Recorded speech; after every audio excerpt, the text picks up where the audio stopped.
പൊതുവെ പറയുകയാണെങ്കിൽ നമ്മളൊരു ഒ പിയിൽ ഏറ്റവും കൂടുതൽ ആളുകൾ വരിക ഇപ്പോൾ പ്രായമുള്ളൊരു വേദനയായിട്ട് വരിക. അവർ മുട്ടുവേദനയാണ് പൊതുവെ പറയുന്നൊരു സംഗതി. പിന്നെ കഴുത്ത് വേദന, നടുവേദന, അത് പ്രായമുള്ളവരിൽ കൂടുതൽ നടുവേദന ചിലപ്പം എനിക്ക് തോന്നുന്നത് ചെറുപ്പക്കാരെന്ന് പറയുമ്പോൾ ഈ ഒരു 40 കഴിഞ്ഞിട്ടുള്ള ആളുകളിലായിരിക്കും, മധ്യവയസ്കരിലായിരിക്കും കാണുന്നുണ്ടാവും. ചെറുപ്പക്കാരിലും കാണാറുണ്ട്. അതുപോലെ തന്നെയാണ് പിന്നെ ഈ സ്ത്രീകളിലെ ഒരുപാട് വേദനകളുണ്ട്. ഇപ്പോൾ പെട്ടെന്നുണ്ടാകുന്ന വേദനകളെ ശമിപ്പിക്കാൻ നമുക്ക് ശ്രോതാക്കളോട് എന്തൊക്കെ കാര്യങ്ങൾ പറയാൻ പറ്റും? അസ്സലാമു അലൈക്കും വറഹ്മത്തുള്ളാഹി വബറകാതുഹു. പ്രിയപ്പെട്ട പീസ് റേഡിയോ ശ്രോതാക്കളെ, പീസ് റേഡിയോ ആരോഗ്യ വിചാരം പ്രോഗ്രാമിൻ്റെ ഒരു പുതിയ എപ്പിസോഡിലേക്ക് എല്ലാ ശ്രോതാക്കൾക്കും ഹൃദ്യമായ സ്വാഗതം. നമ്മളിൽ പലരും ഒരിക്കലെങ്കിലും വേദന അനുഭവിക്കാത്തവർ വളരെ ചുരുക്കമാണ്. എന്നാൽ വേദന വരുന്ന സമയത്ത് നെറ്റി ചുളിച്ചിട്ടോ അതല്ലെങ്കിൽ മുഖം തിരിച്ചിട്ടോ നമ്മൾ ഒരുപാട് പ്രയാസപ്പെടാറുണ്ട്. എന്നാൽ വേദന അനുഭവപ്പെടാത്തൊരവസ്ഥ നിങ്ങൾ ആലോചിച്ച് നോക്കിയിട്ടുണ്ടോ? കൈ ഒരു തീയിൻ്റെ അടുത്തേക്ക് ചെല്ലുമ്പോൾ നമുക്കത് വേദന തോന്നുന്നത് കൊണ്ടാണ് നമ്മൾ തിരിച്ച് കൈ വലിക്കുന്നത്. ഇതുപോലെ തന്നെയാണ് കയ്യിൽ ഒരു മുറിവുണ്ടാകുമ്പോൾ അത് വേദന നമുക്ക് അനുഭവപ്പെടുന്നത് കൊണ്ടാണ് നമ്മൾ ആ മുറിവ് ഉണ്ട് എന്ന് മനസ്സിലാക്കുന്നത്. ഇതുപോലെ വേദന കൊണ്ട് അനുഭവപ്പെടുന്ന പലർക്കും അതിൻ്റെ ഗുണങ്ങളും എന്നാൽ അതുകൊണ്ടുണ്ടാകുന്ന ബുദ്ധിമുട്ടുകൾ എങ്ങനെ മാറ്റിയെടുക്കാം എന്നുള്ളൊരു ചർച്ചയാണ് ഇൻഷാ അല്ലാഹ് ഇന്ന് പീസ് റേഡിയോ ആരോഗ്യ വിചാരത്തിൻ്റെ ഒരു പുതിയ എപ്പിസോഡിലൂടെ നമ്മൾ ചർച്ച ചെയ്യുന്നത്. അതുകൊണ്ട് തന്നെ ഈ ഒരു ടോപ്പിക്കിൽ നമ്മളോട് സംസാരിക്കാൻ ഏറ്റവും ഉചിതനായ ഒരു ഗസ്റ്റ് തന്നെയാണ് നമ്മളോട് കൂടെയുള്ളത്. Doctor Jaseel K. അദ്ദേഹം കോഴിക്കോട് ബഡ്ഡീസ് ഹെൽത്ത് കെയർ ഹബ്ബിലെ ഇൻ്റർവെൻഷണൽ പെയിൻ സ്പെഷ്യലിസ്റ്റാണ്. വളരെ സ്നേഹത്തോടെ അദ്ദേഹത്തെ നമുക്ക് ഈ ഒരു പ്രോഗ്രാമിലേക്ക് സ്വാഗതം ചെയ്യാം. ഡോക്ടർ അസ്സലാമു അലൈക്കും. എന്തൊക്കെയാണ് വിശേഷം? അൽഹംദുലില്ലാഹ്. ഡോക്ടർ, ഇന്ന് പൊതുവേ നമുക്കിടയിൽ കാണുന്നൊരു പ്രവണതയാണ് വേദന. പൊതുവേ അത് പ്രായമായ ആളുകളാവട്ടെ സ്ത്രീകളിലാവട്ടെ വേദന അനുഭവപ്പെടുന്ന ആളുകൾ ഒരുപാടുണ്ട്. എന്നാൽ വേദന വരുന്ന സമയത്തുണ്ടാവുന്നൊരു എക്സ്പ്രഷൻ അത് ഞാൻ നേരത്തെ പറഞ്ഞതുപോലെ നമ്മൾ നെറ്റി ചുളിച്ചിട്ട് ഉള്ളൊരു അവസ്ഥയാണ്. പക്ഷേ വേദന ഇല്ലാത്തൊരു ഒരു ഫീലിംഗ് അത് വല്ലാത്തൊരു അനുഭവമാണല്ലോ. അപ്പോൾ വേദന എന്ന ഒരു അനുഗ്രഹത്തെ ഒരുപക്ഷെ അങ്ങനെ നമുക്ക് പറയേണ്ടി വരും. വേദന എന്ന അനുഗ്രഹത്തെ നമ്മൾ എങ്ങനെയാണ് മനസ്സിലാക്കേണ്ടത്? തീർച്ചയായിട്ടും ഈ വേദന എന്ന് പറഞ്ഞത് ഇപ്പം നേരത്തെ പറഞ്ഞ പോലെ തന്നെ പലപ്പോഴും നമ്മൾ മനുഷ്യ ശരീരത്തിന് അത്യാവശ്യമായിട്ടുള്ളൊരു സംഗതിയാണത്, അല്ലേ? പലപ്പോഴും ഇപ്പോൾ നമുക്ക് ഒരു അസുഖം ശരീരത്തിൽ വന്നു എന്ന് ഒരു പക്ഷേ നമ്മൾ തിരിച്ചറിയുക അതിൻ്റെ ആദ്യത്തെ ലക്ഷണമായിട്ട് വേദന ആയിരിക്കും ചിലപ്പോൾ വന്നിട്ടുണ്ടാവുക.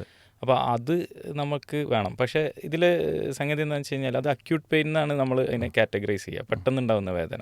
ഇപ്പോൾ നമുക്കൊരു കൈയിൻ്റെ എല്ല് പൊട്ടി ഫ്രാക്ചറായി, അപ്പോൾ അവിടെ നമുക്ക് ആ വേദന ഇല്ലായിരുന്നെങ്കിലോ നമ്മളതൊരു പക്ഷെ അറിഞ്ഞോളണമെന്നില്ല, അല്ലെങ്കിൽ നമ്മളതിനെ ഗൗരവത്തിൽ എടുത്തോളണമെന്നില്ല. ചെവി വേദന ആണെങ്കിലും അപ്പോൾ ചെവിയിൽ ഇൻഫെക്ഷൻ വന്നു, അപ്പോൾ അങ്ങനെ. അപ്പോൾ വേദന എന്ന് പറയുന്നത് മെഡിക്കൽ സയൻസിലെ എല്ലാ സ്പെഷ്യാലിറ്റി, ഇപ്പോൾ ഇന്ന് സ്പെഷ്യാലിറ്റിയുടെ ഒരു കാലഘട്ടമാണ്.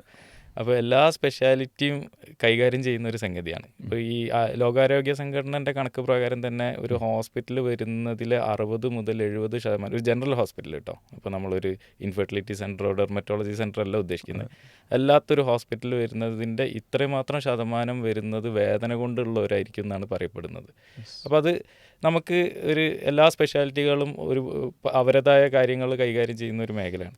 പക്ഷേ നമ്മൾ ഒരു വേദനയുടെ സ്പെഷ്യാലിറ്റി എന്ന് പറഞ്ഞിട്ട് ഒരു സ്പെഷ്യാലിറ്റിൻ്റെ ആവശ്യമുണ്ടോ എന്നുള്ളതാണ്. അപ്പോൾ അവിടെ നമ്മൾ കൈകാര്യം ചെയ്യുന്നതെന്ന് വെച്ചാൽ ദീർഘകാലം നിലനിൽക്കുന്ന വേദന. അപ്പം നിങ്ങൾ സൂചിപ്പിച്ച പോലെ പ്രായമായ ആളുകളിൽ അവരങ്ങനെ എന്നും വേദനിക്കുകയാണ്. അപ്പം അങ്ങനത്തെ വേദനകൾ അല്ലെങ്കിൽ ക്യാൻസറിൻ്റെ വേദന, അതാണ് നമ്മളവിടെ പ്രധാനമായിട്ട് കൈകാര്യം ചെയ്യുന്നത്. പെട്ടെന്നുള്ള വേദനകൾക്കപ്പുറം തുടർച്ചയായി വേദന സഹിച്ചുകൊണ്ടേയിരിക്കുന്ന ആളുകളെയാണ് ഡോക്ടർ ഇപ്പോൾ പഠിച്ച ഈ ഒരു വിഭാഗത്തിൽ കൂടുതൽ നമ്മൾ ചർച്ച ചെയ്യുന്നത്, അല്ലേ? അതെ, അതിന് ക്രോണിക് പെയിൻ എന്ന് പറയാം. ക്രോണിക് പെയിൻ്റെ ഇത് പറയുകയാണെങ്കിൽ ശരിക്കും 3 മാസത്തിലേറെ ദൈർഘ്യമുള്ള വേദന എന്നാണ് പറയുക. പക്ഷേ നമ്മൾ പലപ്പോഴും ചിലപ്പോൾ ഒരു മാസം അല്ലെങ്കിൽ 2 ആഴ്ച കൂടുതലുള്ള വേദനകളും കൈകാര്യം ചെയ്യാറുണ്ട്. പക്ഷേ അതിൻ്റെ ആ ഒരു സ്പെഷ്യാലിറ്റീൻ്റെ തുടക്കം കാലഘട്ടത്തിൽ നമ്മൾ കണ്ടിരുന്ന വേദനകളൊക്കെ അങ്ങനത്തേതായിരുന്നു. പിന്നെ അതിൻ്റെ ഒരു ഇങ്ങനെ ഡെവലപ്പ് ചെയ്ത് വരുന്ന ഇതിൽ പലതും നമ്മൾ നേരത്തെ അഡ്രസ്സ് ചെയ്ത് കഴിഞ്ഞാൽ അത് ദീർഘകാല വേദനയിലേക്ക് പോകാതെ സഹായിക്കാനൊക്കെ പറ്റും. ഓക്കെ, വളരെ വിശാലമായൊരു ടോപ്പിക്കാണ് ഡോക്ടർ പറഞ്ഞത്. എന്നാൽ അതിനു മുമ്പ് സ്പോണ്ടേനിയസ് ആയിട്ട് പെട്ടെന്നുണ്ടാകുന്ന വേദനകളെ, അത് നമ്മൾ ശരീരം നമുക്ക് തരുന്നൊരു ഒരു അലാറം ആണല്ലോ, ഒരു മുന്നറിയിപ്പാണല്ലോ.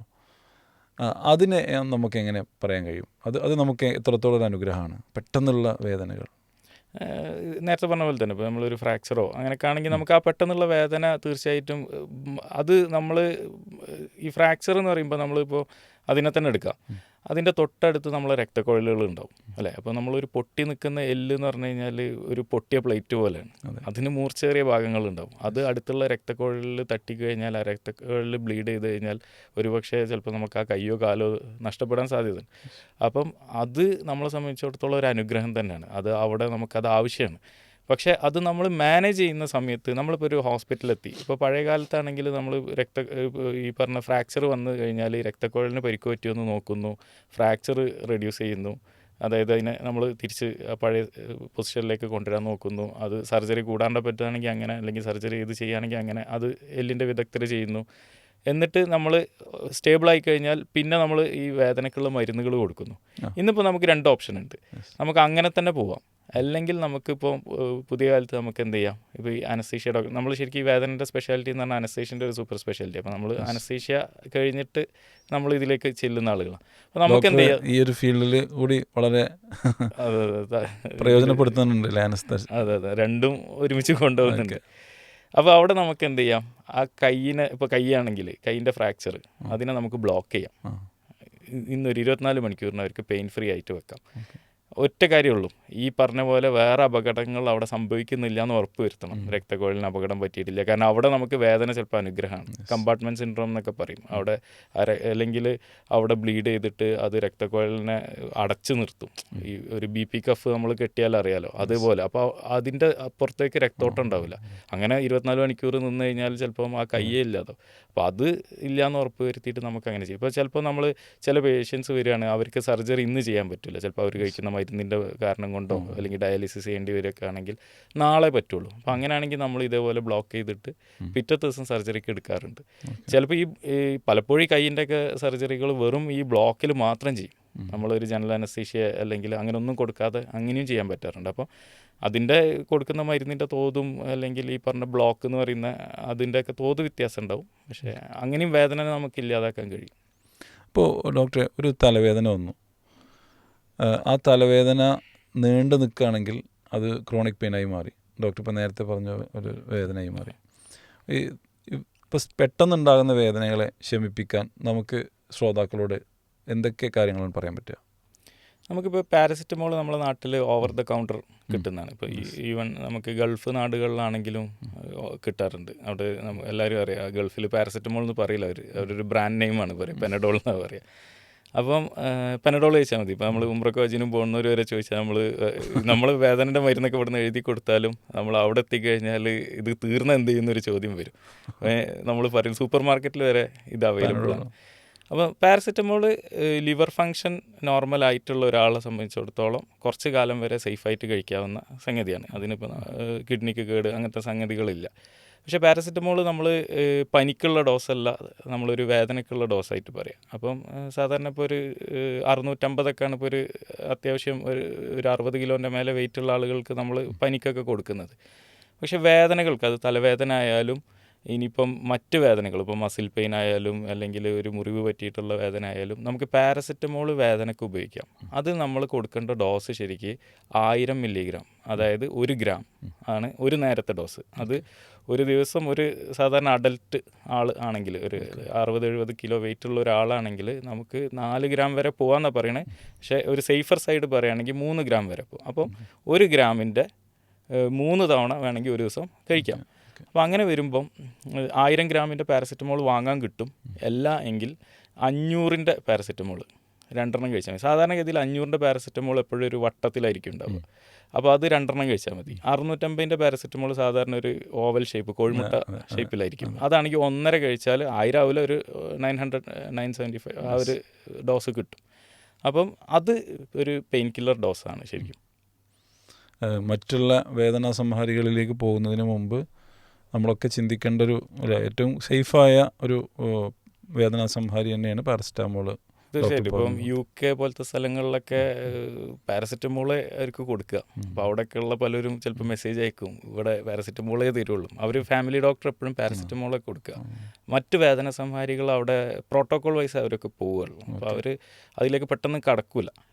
പിന്നെ അവർ അങ്ങനെ ഉണ്ടെങ്കിൽ അത് അടുത്ത സ്പെഷ്യാലിറ്റിയിൽ പോയിട്ട് അവിടെ ചെയ്യുള്ളൂ. അപ്പം അതാണ് ഒരു പ്രാഥമികമായിട്ട് അത് കുറേ ദിവസം വരെ പോയാലും കുഴപ്പമില്ലാത്തൊരു സംഗതി. ഇതിപ്പം ഒരു ഡോക്ടർ എന്ന നിലയ്ക്ക് നിങ്ങൾ പറഞ്ഞു, പക്ഷേ പേഷ്യൻസിന് പൊതുവേ വെറും പാരസെറ്റാമോളാണോ എഴുതിയിട്ടുള്ളത്, നല്ല വേദന ഉണ്ടല്ലോ എന്നുള്ള നിലയ്ക്ക് കുറച്ച് നല്ല വേദനക്ക് കഴിക്കണ മരുന്നുകൾ കഴിക്കാനാണ് പൊതുവേ അസിക്ലോഫിനാക്ക് പോലത്തെ സാധനങ്ങളിലേക്ക് പോകാനാണ് ആൾക്കാർക്ക് ഇഷ്ടം. ഏതായാലും നല്ലൊരു തിരിച്ചറിവാണ് അൽഹംദുലില്ലാ ആ ഒരു വിഷയത്തിലുള്ളത്. ഡോക്ടറെ, നമ്മളിപ്പം വേദന സ്പോണ്ടേനിയസ് ആയിട്ടുണ്ടാവുന്ന പെട്ടെന്നുണ്ടാകുന്ന വേദനകൾക്കുള്ള പരിഹാരങ്ങളാണ് ഡോക്ടർ പറഞ്ഞത്.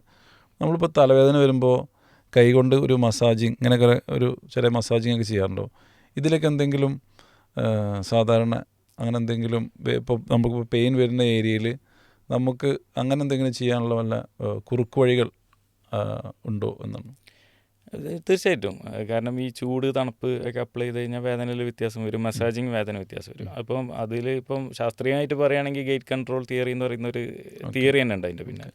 അതായത് ഇപ്പം നമ്മൾ ഒരു സ്ഥലത്ത് വേദന അനുഭവപ്പെടുകയാണെങ്കിൽ അവിടെ നമ്മൾ തടവി കഴിഞ്ഞാൽ വേദന കുറഞ്ഞ് അനുഭവപ്പെടും. തൊടലാണ് അവിടെ ഉദ്ദേശിക്കുന്നത്. ആ തൊടൽ നമ്മൾ വേദനനെ കുറച്ച് ബ്രെയിനിനെ സെൻസ് ചെയ്യുന്നതാണ്. ആ പ്രശ്നം അവിടെ ഉണ്ടെങ്കിലും അങ്ങനെ ഒരു സംഗതി.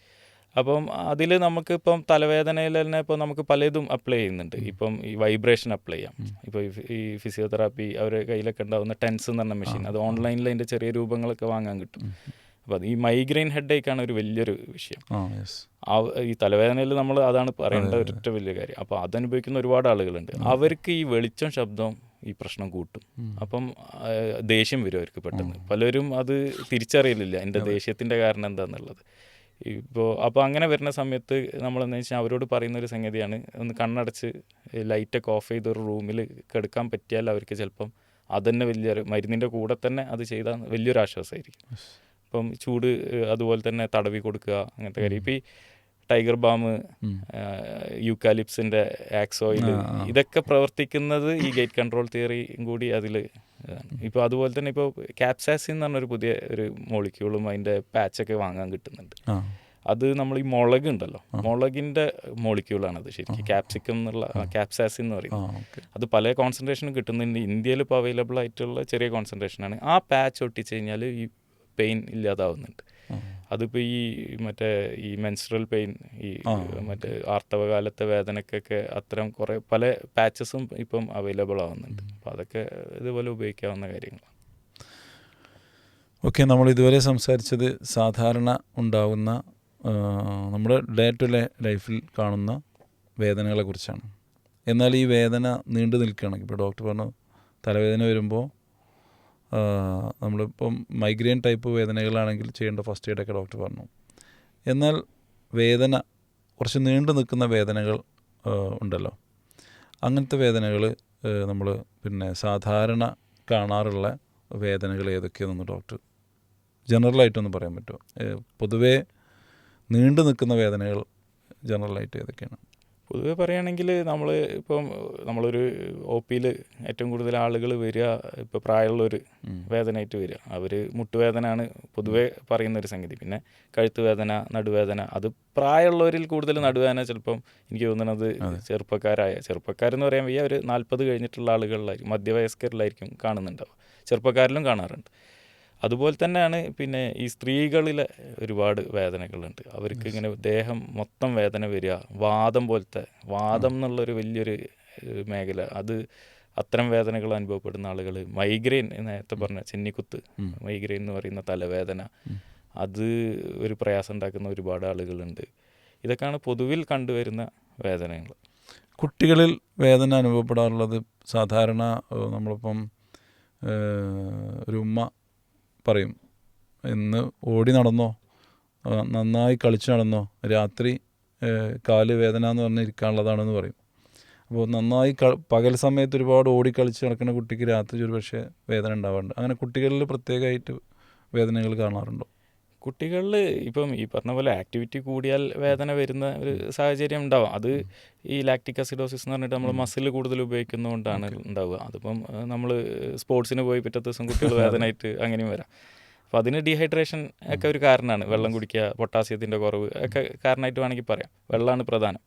പക്ഷെ അതിലല്ലാതെ ചില കുട്ടികൾ ഈ പറഞ്ഞ പോലെ കുറച്ച് സൈക്കിൾ ഔട്ടിയ വേദന അങ്ങനെ ഒരു പ്രശ്നം പറയും, അത് സാധാരണമായിട്ട് ഉള്ള. അത് നമ്മൾ ചിലപ്പോൾ കാൽഷ്യത്തിൻ്റെ കുറവുകൊണ്ട് അവരിൽ ഈ പറഞ്ഞ പോലെ ആദ്യ ലക്ഷണമായിട്ട് ചിലപ്പോൾ വേദനകൾ കാണാറുണ്ട്.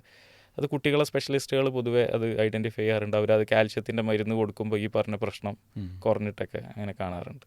ഓക്കെ ഡോക്ടറെ, നമ്മളിപ്പം വേദനകളുടെ രൂപത്തെക്കുറിച്ചൊക്കെ ഒന്ന് പറഞ്ഞു, സാധാരണ ഉണ്ടാവുന്നത് ആരിലൊക്കെ ഉണ്ടാവുന്നുള്ളത് പറഞ്ഞു. നമുക്ക് ഈ ഒരു എപ്പിസോഡ് ഇവിടെ വൈൻഡപ്പ് ചെയ്യണം. ഇൻഷാ അല്ലാഹ് അടുത്ത എപ്പിസോഡിൽ നമുക്ക് ഏതൊക്കെ തരം വേദനകളാണ്, ഏതൊക്കെ പ്രായം, ഏതൊക്കെ കാറ്റഗറിയിലാണ് വേദന എന്നുള്ളത് ഇൻഷാ അല്ലാഹ് നമുക്ക് ചർച്ച ചെയ്യാം. നമുക്ക് അടുത്ത എപ്പിസോഡിൽ കൂടുതൽ കാര്യങ്ങൾ ഇൻഷാ അല്ലാഹ് ചർച്ച ചെയ്യേണ്ടതുണ്ട്. ഈ ഒരു എപ്പിസോഡ് നമ്മളിവിടെ വൈൻഡപ്പ് ചെയ്യാണ്. അസ്സലാമു അലൈക്കും വറഹ്മത്തുള്ളാഹി.